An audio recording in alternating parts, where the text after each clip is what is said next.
1482, lorsque le Congo démocratique fut découvert par le commandant Dingo Kao, militaire de son État, le caractère programmé des voyages d'exploration du XVe et XVIe siècle, suivis de la traite négrière, ne laisseront pas échapper les valeurs traditionnelles Congo de l'influence de la domination occidentale.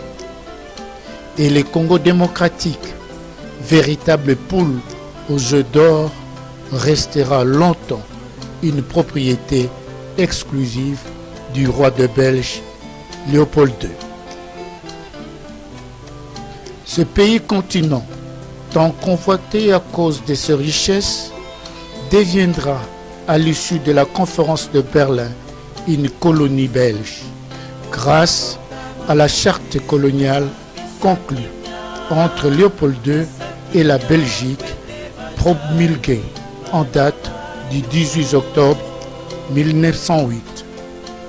Ces traités mettra en place des structures comprenant un ministère des colonies résidant à Bruxelles et qui avait sous son autorité le gouverneur général du Congo belge, représentant du roi et chef du pouvoir exécutif dans la colonie. C'est dans cet espace géographique occupé par le peuple Congo où le roi Léopold II exerçait une domination la plus inhumaine de l'histoire des colonies en Afrique au sud du Sahara que naîtra Papa Simon Kimbangu. Son surgissement miraculeux au milieu de ses frères de race avait valeur de référence. Avec son étonnante simplicité, sa remarquable intelligence et sa spiritualité hors des communs, Papa Kimbangu se révélera en un véritable soleil de justice, car sa présence dans la contrée d'Nkamba mettra fin à un phénomène rarissime appelé Kimbangu Fulamwana que les ancêtres invoquaient dans la détresse pour donner la vie à un mort-né dans la famille.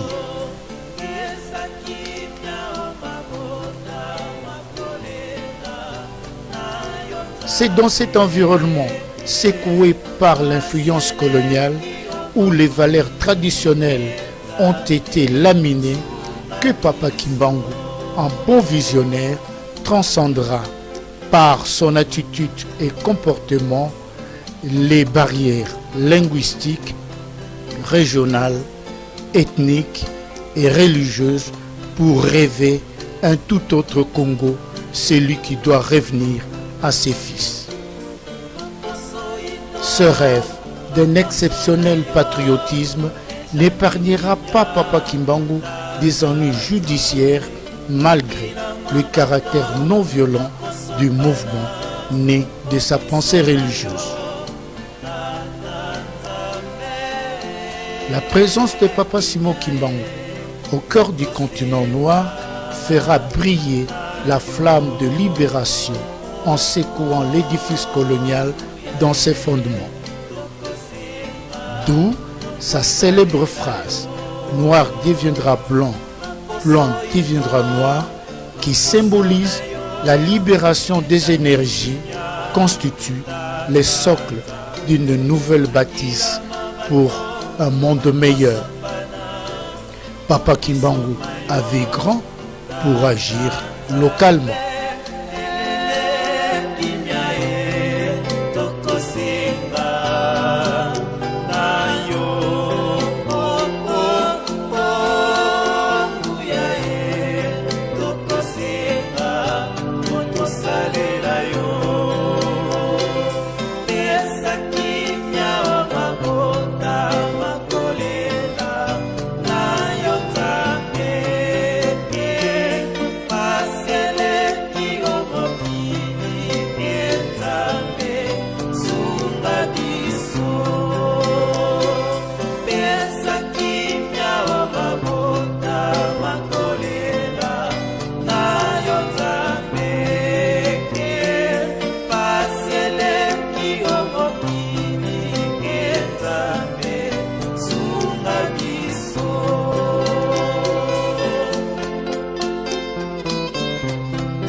en ressuscitant les morts, en guérissant et bénissant tous ceux qui allaient à sa rencontre sans la moindre rétribution, la célébrité des papas Kimbangu allait de plus en plus grandissante. Et celle-ci devenait de plus en plus inquiétante pour le pouvoir colonial qui n'hésitera pas de déclencher contre Papa Kimbangu une poursuite judiciaire.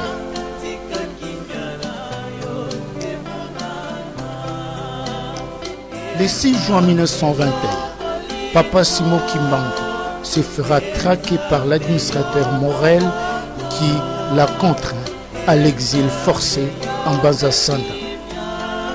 Et 4 mois plus tard, Papa Simon Kimbangu se livrera personnellement à ses bourreaux le 12 septembre 1921.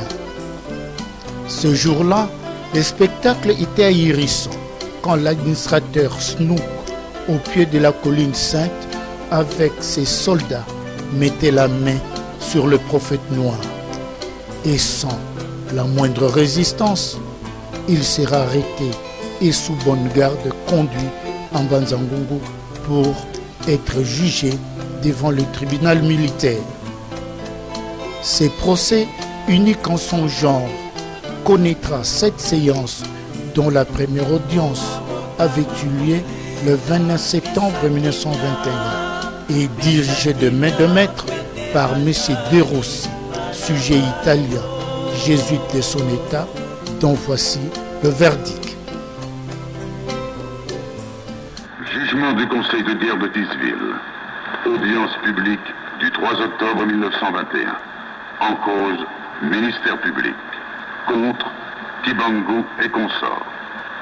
Vu par le Conseil de guerre siégeant à Tisville, région soumise au régime militaire mitigé par ordonnance numéro 89 en date du 12 août 1921, du vice-gouverneur général de la province du Congo-Kassai, la procédure à charge des prévenus Kimbangu Simon, Mandobé, Zola, Matweni, Lenj, Sambou Simon, Nimba Filemon, Mata, Umbaki André, Kelani John, Batoba, Samissioni, Batoba David, Malaika Setfni, prévenus d'avoir porté atteinte à la sûreté de l'État et à la tranquillité publique, Johan Lumbuende, Bemba et Dingo Wabela, prévenus de la dite infraction. Vu l'assignation des prévenus à la requête de l'officier du ministère public en date du 28 septembre 1921. Oui, le ministère public en ses réquisitions. Oui, les prévenus en leur dire et moyens de défense présentés par eux-mêmes. Le Conseil de guerre. Attendu qu'il est établi que le 11 mai 1921, au village Unkamba, l'administrateur du territoire des Cataractes Sud dut subir les volontés des prophètes, de leurs aides et des bandes d'indigènes qui étaient réunis. Attendu que le 6 juin suivant, le même fonctionnaire chargé de procéder à l'arrestation du prophète en chef, Kimbangu, y fut violemment attaqué par la foule et que 2 de ses soldats y furent blessés à coups de pierre et de couteau. Attendu que les foules réunies par les prophètes étaient manifestement hostiles à l'État. Attendu que le nommé Kimbangu, en répandant et en faisant répandre sciemment des faux bruits de guérison et de résurrection, et en se posant en envoyé de Dieu, jeta l'alarme dans l'esprit des populations indigènes que par ses agissements et ses propos, il porta une atteinte profonde à la tranquillité publique. Attendu que Kimbangu est parvenu en expliquant et en faisant expliquer le texte de la Bible à sa façon par ses aides et adeptes, à imposer ses volontés aux populations, qu'il a affirmé son prestige, comme il a déjà été dit, en répandant et en faisant répandre toujours par ses aides des faux bruits de miracles, en tenant des séances d'hommes et d'envoyés de Dieu dans son village et ailleurs, que c'est pendant ces séances qu'on a inculqué aux indigènes les fausses idées de religion, qu'on les a excitées contre les pouvoirs publics établis, attendu que Kimbangu a été reconnu par les médecins saints de corps et d'esprit, et par conséquent responsable de tous ses actes, que ces crises de nerfs ne sont que de la simulation, qu'il se peut que quelques cas de maladie nerveuse aient été guéris par suggestion, mais que le prévenu en a profité pour tromper la bonne foi de la masse destinée à servir d'instrument inconscient à ses fins, que le but poursuivi était celui de détruire l'autorité de l'État, attendu qu'il demeure établi que par ses actes, propos, agissements, écrits, chants et son histoire dictée par lui-même, Simon Kibangu s'est érigé en rédempteur et sauveur de la race noire en désignant le blanc comme l'ennemi, en l'appelant l'ennemi abominable. Attendu qu'il est établi par les faits que Kibangu, malgré la défense de l'autorité, a continué et persévéré dans son travail en faisant croire qu'un nouveau Dieu allait venir, que ce Dieu était plus puissant que l'État même, que ce Dieu était représenté par lui, Kibangu Mfumu Simon Mvuluzi, qu'un temple nouveau, Église nationale noire, allait être fondé.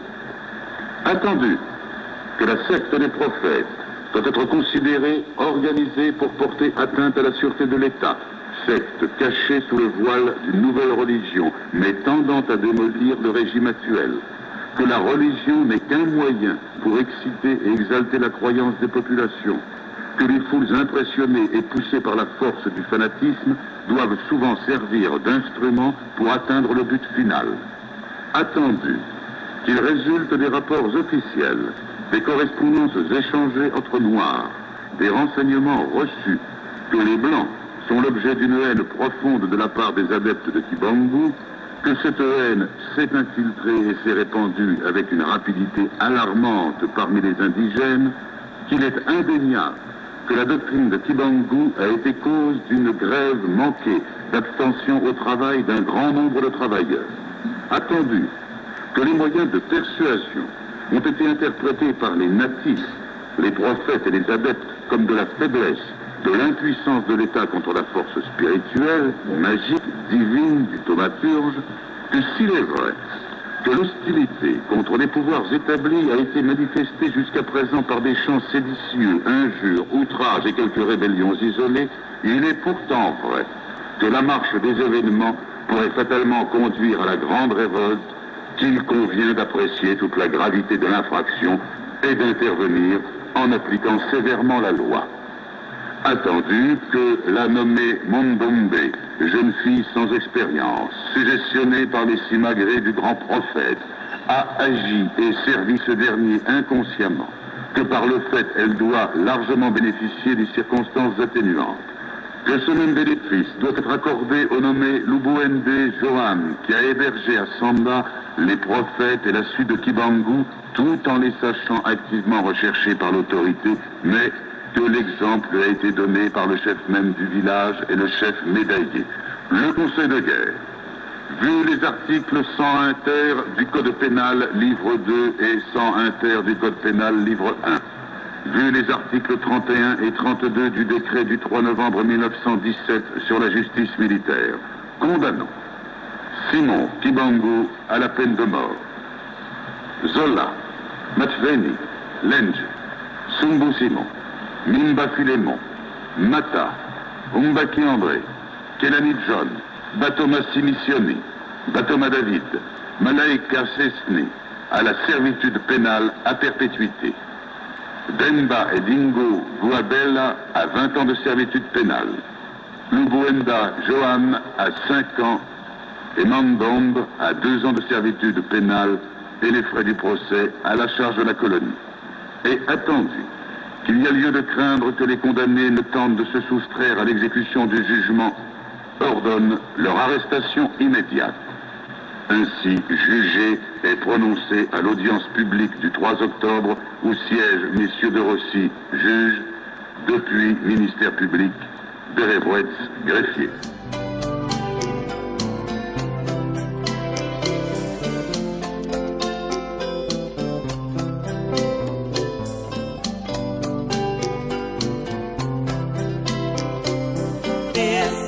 L'environnement qui a vu être exécuté ces sumagrés de procès n'offrait aucune chance à l'homme d'Nkamba de se sauver, car l'antipathie du pouvoir colonial envers Papa Kimbangu était telle que seule la mort couronnera cette machination. Mais la sentence de mort prononcée le 3 octobre 1921 n'était pas réclamée par le ministère public, ce qui explique le caractère politique du procès.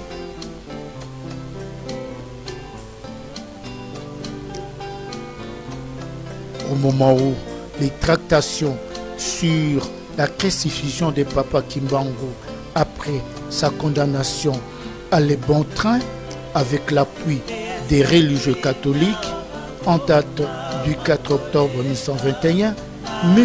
Dupuis, ministère public, contre toute attente, introduira un recours en grâce en faveur de l'homme d'Nkamba, ce qui pouvait logiquement surseoir l'exécution de la condamnation. Kimbangu subira toutes les humiliations de la part de ces juges qui ordonneront aux militaires qu'il soit frappé de verge et que des jets d'eau froide soient déversés sur lui pour qu'il dise toute la vérité sur l'affaire.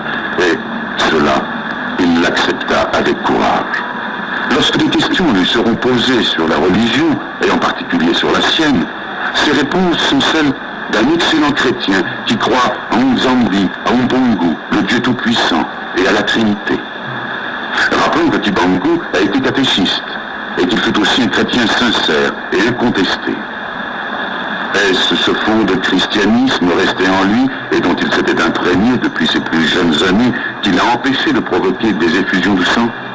Et pourtant, cet homme qu'on accusait de xénophobie eût été capable de tout. Après toutes les humiliations subies par lui de la part de ses juges, un seul geste qui suffit dans un moment de colère ou de vengeance pour déclencher une action à main armée. Il ne l'a pas fait. Kimbangu était conscient de tout ce qu'il faisait. Il n'a pas voulu rendre le mal pour le mal et faire répandre ainsi le sang des hommes pour des raisons personnelles. Formé dès ses plus jeunes années par la morale chrétienne, Kimbangu haïssait toutes les méthodes de force et prêchait l'amour que tout homme devait avoir dans son prochain. Le prophète n'a transmis à ses adeptes aucun mot d'ordre qui eût excité les esprits. Croyant convaincu, il s'en est remis à Nzambi, à Mbongo, pour rétablir un jour la justice entre les hommes de peau différente.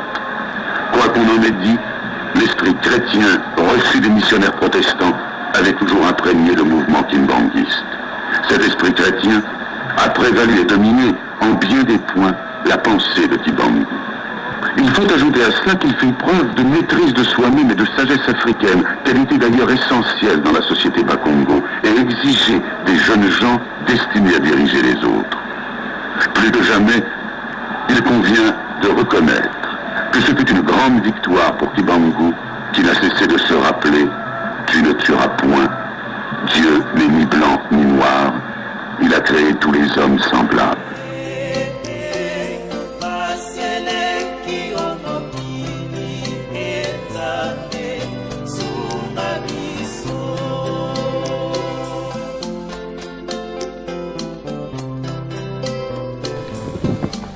Je pense bien en tant qu'homme vivant.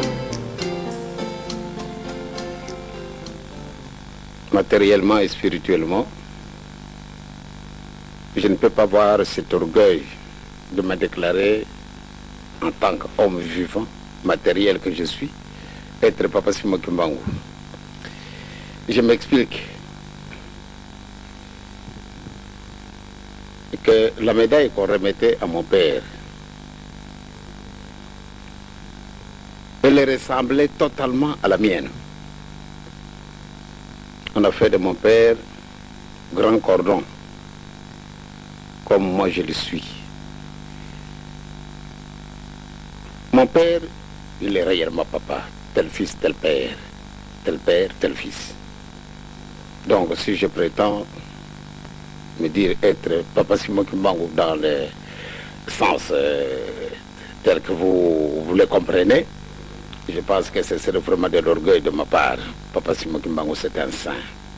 Moi, je suis un pauvre homme. C'est pour cela que j'ai commencé par vous dire que, étant matériel et spirituel en même temps, et Papa Simon Kimbangu étant, en ce moment bien précis, spirituel, Mais comparé à lui, c'est trop grand. Mais comment vous expliquez que vous soyez né le 18, enfin la date annoncée par votre père, si c'est votre père, si c'est pas vous-même? En 1910, moi je n'étais pas encore né. Mais mon père avait dit, je vais renaître en 1918. C'est un langage profondément mystique. Et comme tel, j'ai difficile pour vous le décrire, puisque c'est un langage à lui.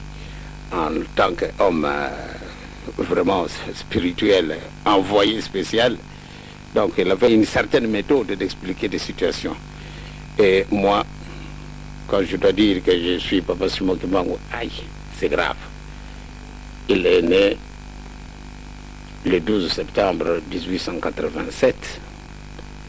Et en 1910, il déclare que je vais renaître en 1918. Il a eu des raisons à lui, en tant qu'homme spirituel. Quand je dis c'est un envoyé, réellement c'est un envoyé. Parce qu'il nous a fait découvrir beaucoup de choses. Ce n'est que par après que nous nous sommes aperçus que lui, il n'était pas un homme comme moi. Je le suis, moi et vous. Pourquoi? En 1921, le 6 avril, quand il a commencé son travail, ce n'est qu'en ce moment-là que maman nous faisait beaucoup de révélations. Maman nous disait, eh bien, voyez-vous, maintenant je découvre pourquoi tout le temps, votre père était sévère en lui-même, à nous et à vous autres les enfants. Sa sévérité spirituelle démontrait réellement qu'il avait au moins une mission spéciale que nous ne comprenions pas. Donc à partir de ce moment où maman nous expliquait que ce n'était pas vraiment un homme comme nous, il était tout à fait différent, alors ce n'est qu'en ce moment-là nous nous sommes aperçus, et là, ce père-là semble être un peu sorti de quelque part, ou nous sommes peut-être sortis, puisqu'il est né de Tatakoye à la Mamalouézi. Mais il a eu une grande différence à cause de ces procédés spirituels qui le détenaient, qui dépassaient notre imagination. La réhabilitation de Papa Simon Kimbangu. Comment vous avez vécu ça et comment vous vivez ça maintenant? Qu'est-ce que ça apporte au sein de l'église kimbanguiste? Eh bien, au sein de l'église kimbanguiste, tout d'abord, pour nous, c'est une grande fierté. Papa Simon Kimbangu, qui a été pourchassé comme un véritable gibier par tout le monde, que ce soit des côtés blancs, jaunes, rouges, noirs même, nous l'avons pourchassé. Nous l'avons traité de tout. Nous lui avons prêté les intentions qu'il n'a jamais eues et qu'il n'en aura jamais. Mais on l'a traité de magicien, d'un grand sorcier, d'un rosicrucien, d'un franc-maçon. Eh bien, maintenant, certaines circonstances ont forcé le gouvernement colonial pour détruire ce qu'ils ont sémé à travers des années. Du 12 septembre 1921, date de son arrestation, jusqu'à la fin de sa vie, il a été traîné dans la boue, tout en nous prêtant tout ce que je viens de vous citer tout à l'heure, et inculqué même aux enfants. Jusqu'aujourd'hui, on continue à les traiter d'un imposteur. Pourquoi? Parce que nous avons été colonisés et les séquelles de la colonisation, qu'on le veuille ou non, restent vivantes. À partir du moment où ces séquelles restent vivantes, il nous est matériellement difficile pour essayer de nous dégager. Les solutions qui peuvent y venir ne peuvent sortir d'ailleurs que de Dieu lui-même. Que chacun de nous se fasse un effort pour essayer de se découvrir et se connaître soi-même. Qui suis-je moi en tant qu'homme noir? Notre frère, et qui a été arrêté parce qu'il a prétendu être au service de Dieu. Il a été envoyé par le Saint-Esprit, par Jésus-Christ, pour qu'il vienne continuer son œuvre. Aussi longtemps que nous ne sommes pas parvenus à nous découvrir, mes chers amis, nous continuerons toujours à dépendre des autres.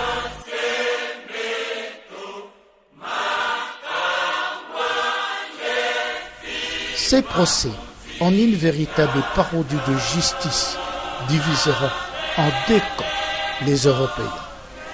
Le premier camp, celui des durs dans lequel étaient M. Desrossi, juge, et M. Brenny, journaliste et propriétaire du journal Avenir Colonial. Ces camps luttaient bec et ongle pour la condamnation à mort du prophète noir, malgré le caractère pacifique de sa mission. Le deuxième camp, celui des modérés dans lequel était M. Dupuis, ministère public, mais soutenu par le journal Les Progrès colonial. Ces camps militaient pour l'allègement de la sentence jugée trop sévère pour l'homme d'Nkamba. Car les modérés estimaient-ils que pour une répression sévère, il n'était pas bon d'être inutilement inhumain.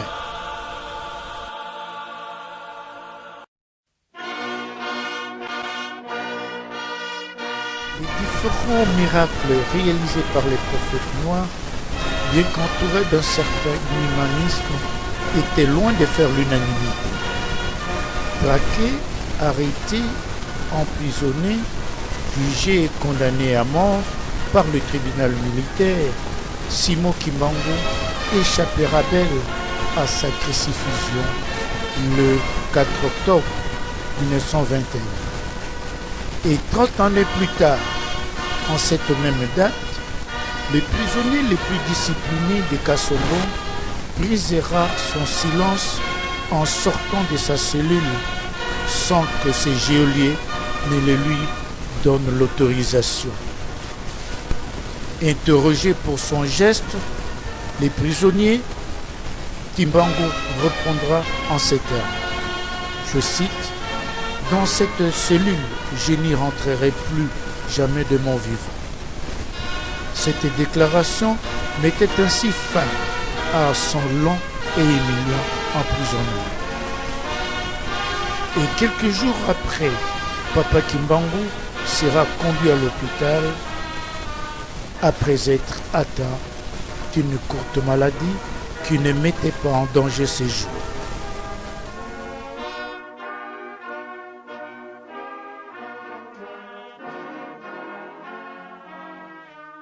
Simoni Mbangu yo sangu na tambuliro kwa yejo ndenge nini ngai na moni pasi na mission na ngai soko zai moto na njambia solo obikiza ngai te bo ye aseki alobi solo zakuro balikambo ya solo abwaki so na ye na maboko na moko tango ate na liboko na mission na tata wana kupaka mission na ye zongi lokola ndenge tata na ya botaki bongo tango yango wana tango tani na pera to yena musala kona okengre bato na fizo na Kasombo bo mondere mosesirepe dictateur atali moto wana gwangoma miso na nyonso ifungulani albi koma abengisi ye na miso na basoda nyonso na bato ya ndoro batremi abi yo o miso na yo kufa ndenge ni miso na yo komi wana seja zaba albi koma abi ndenge ni penza moto yo miso na ye salibo ya solo mondere tika ko tunate biso to lala wa mbula na mbula to mona ka moto yo miso na ye kufa ndenge ni miso na ye komi bo ya lobi mondere na yebi ko bomba etemo setelfemo se Kasombo bino ba mindere ozali ko kangani moto pamba bino yebi makamona nja tala moto yo Simon Imbango atenga kaka so pamba tena miso na ngai mbula mine ya ona pizo miso na ngai ekomi lokwa tata na ngai ya bota kengai bongo bino ko tuna nini na kati na bino mindere oyebi ko sala likamo ndenge yete moto bikizinga ezali ye epe ba mindere bakamwa ki tro ba bengi tata wana gwangoma moto beteki pimbo wana jai Cesar Zabo jai moto na Belleville pimbo ba bete pimbo mwambe ba ndenge nini yo kende ko sola na Simon akamati malale wana zaki malale makasi te fevere kamati ye bakamati bate na fizo oyo na kati na hopitalo na isa Belleville l'hôpital wana ezainda ko moko molai bato musu bakoto kote paka bato ya fizo bakonda iso ka jana malale bakoza na kati na ndako wana basoda baza kende kola asindi na bango donc ba prisonnier bazaki na esika na bango prisonnier mobimba ndako yango mobimba paka prisonnier tango dola isindi wana ikomi na sengele ya tongo tango ngonga mopero za ko bete ya yambo na woki kaka ngengere jago ya kuna ibanda ngere babeti pote yo ngai na jaki nango na tema boko na posi na ngai na bimisi mafungule na fungule molango nani pote na fijo bo masere kasimira koti o masere musiju ba to katagari di ba katagari be na tumba kalandi kala senga koti ale na moper ba le kimbeto moko mi ba le misat kati na mbeto misato wana ajago lala na ye na kamati matala na te na se na sima kuse misato kwa na moto misato on makora ajago lala na ye na se na sima na matala na ye donc ba prisonnier bazaki na mbeto te bazaki bango nyoso tu baza na mbeto ya ringaki kola na mbeto te ate na ye matala na kati ya sima oleka mbeto moko mibale misato katikati na mine ate matala na ye wana bo ba masere na Casimir na sango baleki ba 3000 liboso na ye numéro 1 ngana jamo crit na zalimo crito ya catholique na zali ngombe pe simo zali mokongo na ibi ko global kambo lukutate o na mwana kina miso sikawa abenginga numéro 1 arbi mwana ngai pour mekes tuni nanga na ba mindele eloko nini ba yiko salawa tangi yango te na kubenga na bino banzi ngai soki na jago kufa nde motuna na ngai na miso na njambe na bino ba mindele ndenge bino salinga mabe na jago kufa malale tena kufa mituna sima na mituna na ngai soki na kufi bino ba mindele okomona passe sima na ngai esika ya lobi boyo ba masele nyonso ba bandi ko bima bango na mon père ba bimi ba ke tango ba bimi ba ke to tikali na 6h penza ye moko akamati sito kuse yo ayemi ba mezaki kuse misato na moto misato na makolo akamati mi bare ko na pandisi na makolo yo na kuse moto ya makolo apandi ro kwa ndenge nga apandi boyo alobi bino bana na ngai bato ya prisonnier tremeni nyonso ko ya koziba lelo pona ko yebesa bino pena mi bale lelo na ko kufa na 3h ya moi ezaki mokolo nini wa ezaki mokolo samitana le 12 octobre comme samitana sikawa ngai na maloba na ngai na tuninde kuna ngai jambelo posi muninga na ngai soda na monoko na mboka ngai bikoma ndenge nini mobali ye tata we azena malali makasi te aloba ko kufa na 3h ko kufa na ndenge nini o nde kuna ngai wana bongo ni maloba abi Joseph nde wanga yo tango biso jagi bana tuza woka sango na simo paka tuza ibana lo bana moto likambo moke yo bongo li simo pe bakangi biso na soda to yito kengeri na boloko to moni miala kina ye ndenge ya lo biblia na sindi na biso boyo to kotala kaka akokufa lokola iseki jambi sango na ye etambo lokola Yesu tika ko lo bandenge wanga bi wape likuta akufa te muta je malale te malale moke boyo pasi ya moto pamba akufa ndenge nini bon ayebisi bato ya boloko lokola ngana kokufa na 3h ya moi bino ko bosa na likambo ya Nzambe te na jako yebesa bino basoda babana na ngai basoda misato bapumikese bazali ko woka ngai na kokufa na 3h na mibale ko sambela Nzambe mikolo nyonso Nzambe azali te be pote o kende na ndako na Nzambe ne Nzambe ndima yo lukuta Nzambe ko ndima olingi ko lala o sambeli olingi kende mosala liboso sala mosala sambela ye Nzambe ko kitira ye Nzambe apone sika moko te